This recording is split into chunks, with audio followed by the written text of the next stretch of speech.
Welcome to English Podcast. Subscribe our channel for more update.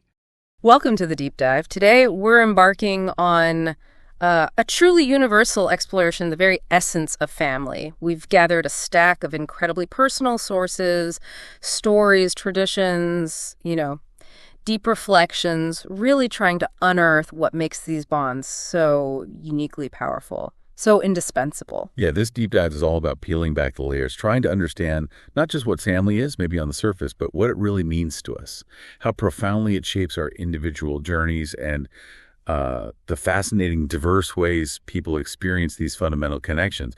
We're aiming to pinpoint those, let's say, core nuggets of insight that truly illuminate why family holds such a central place in the human experience. Exactly. Our mission is to distill the most compelling insights. Everything from that foundational sense of belonging it provides, right through to the enduring warmth of shared laughter and memories.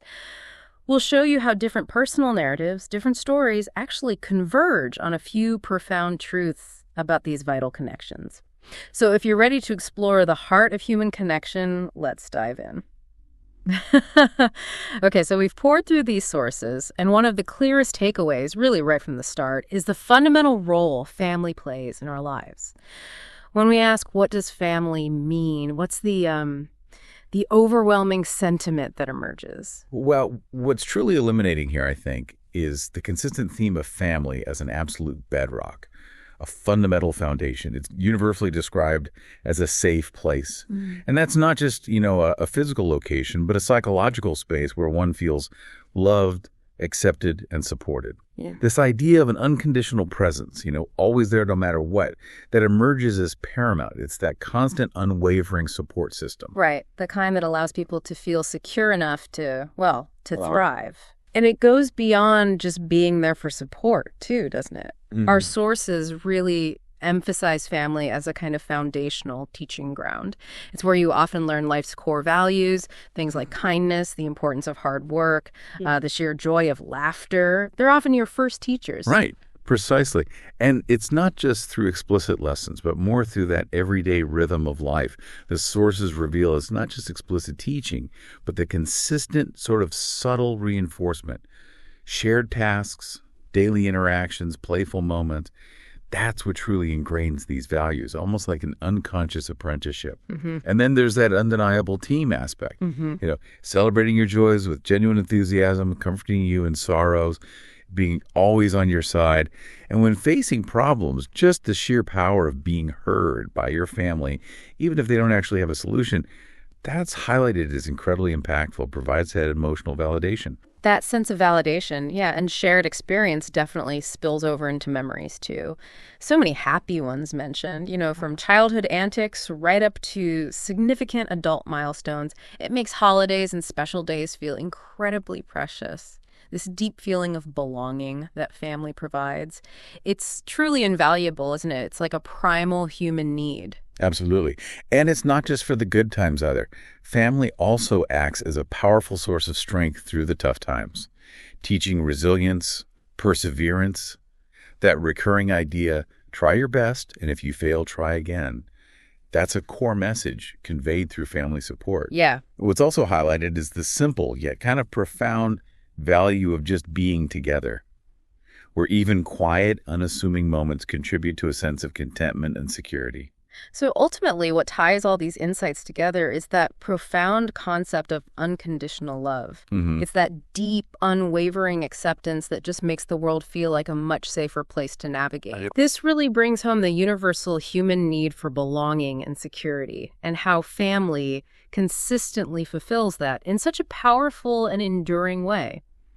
So we've explored the what and why of family, sort of the foundational stuff. Now, delving deeper into the sources, we find these fascinating insights into the actual individuals, the people who make up these family units. What can we learn from these personal snapshots about the diversity and dynamics within family structures? Well, it's compelling to see how individual personalities really contribute to the overall family dynamic. We encounter just a wonderful mix of traits and roles, spanning from the immediate household right out to these vibrant extended networks. For instance, Paul describes his immediate family, his mom, Maria, he says, is incredibly kind, patient, and an amazing cook, her food being famously the best. Right, and that's not just about the food itself, is it? It often creates that central gathering point, a shared experience. Exactly.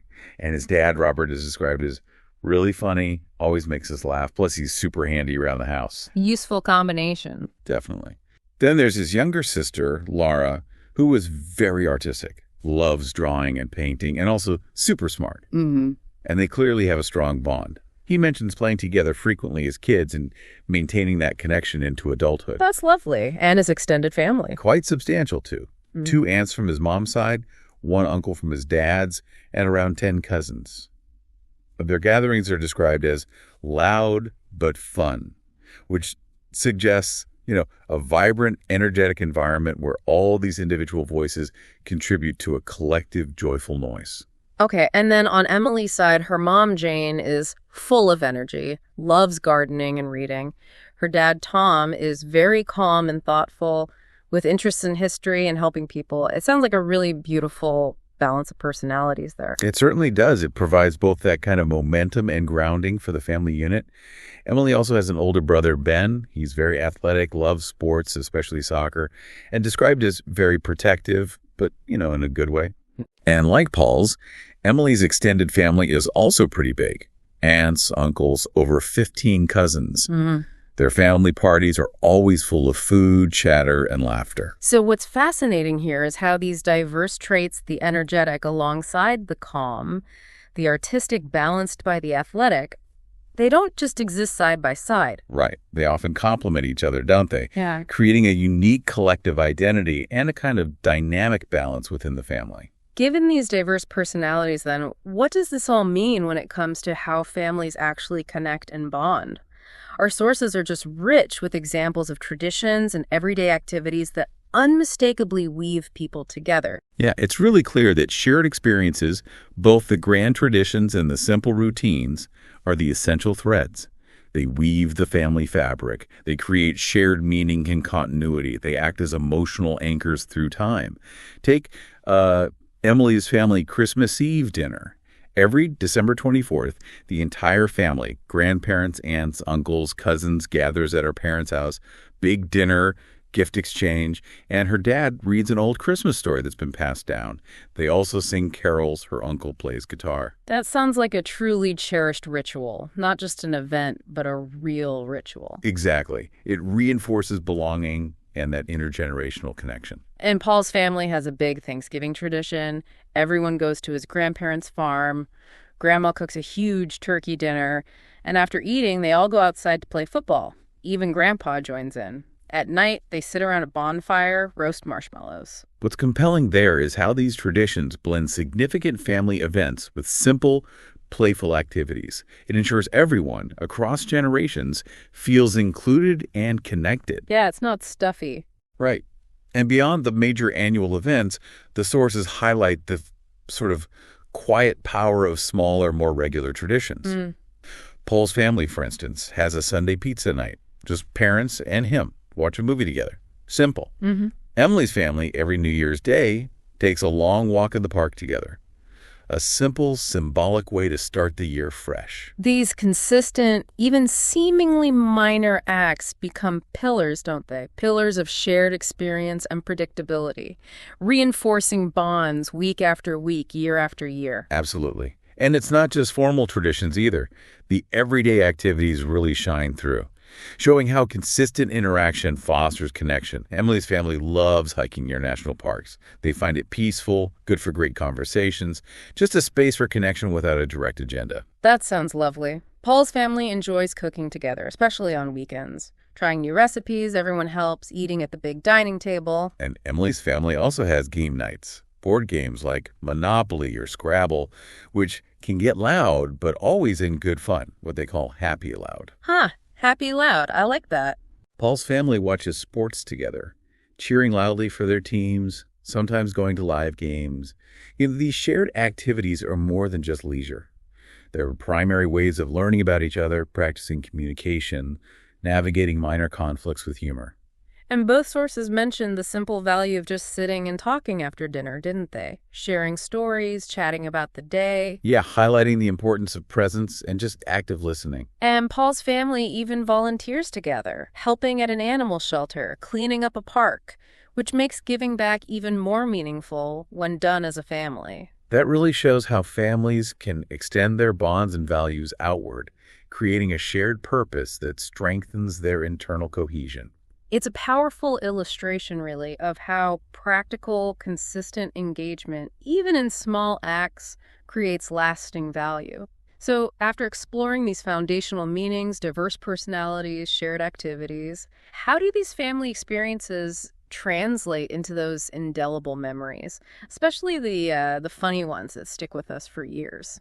Well, what's truly fascinating here is how specific, often unexpected moments like a vacation mishap or maybe a childhood quirk become the very stories we tell for years.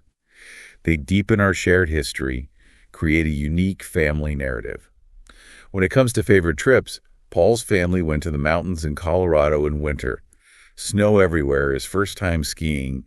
He fell a lot, but laughed a lot too, creating memories rooted in that shared vulnerability and joy. Yeah, you remember the falls as much as the skiing sometimes. Exactly. And evenings were spent by the fireplace, hot chocolate, card games, simple, warm moments that built strong bonds.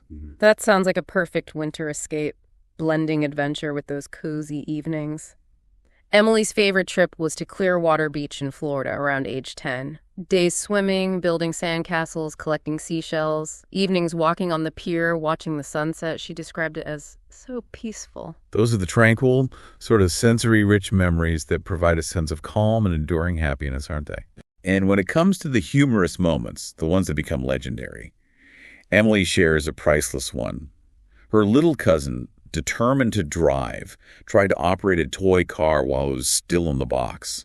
Just sat in the box and pushed it with his feet. Oh, that's brilliant. That's a classic example of childhood ingenuity, isn't it? Totally. Right. And Paul also shared a great one. He and his sister once baked a birthday cake for their dad, but added way too much baking powder, resulting in a giant mushroom-shaped cake that apparently tasted interesting. A truly unique cake, as he put it.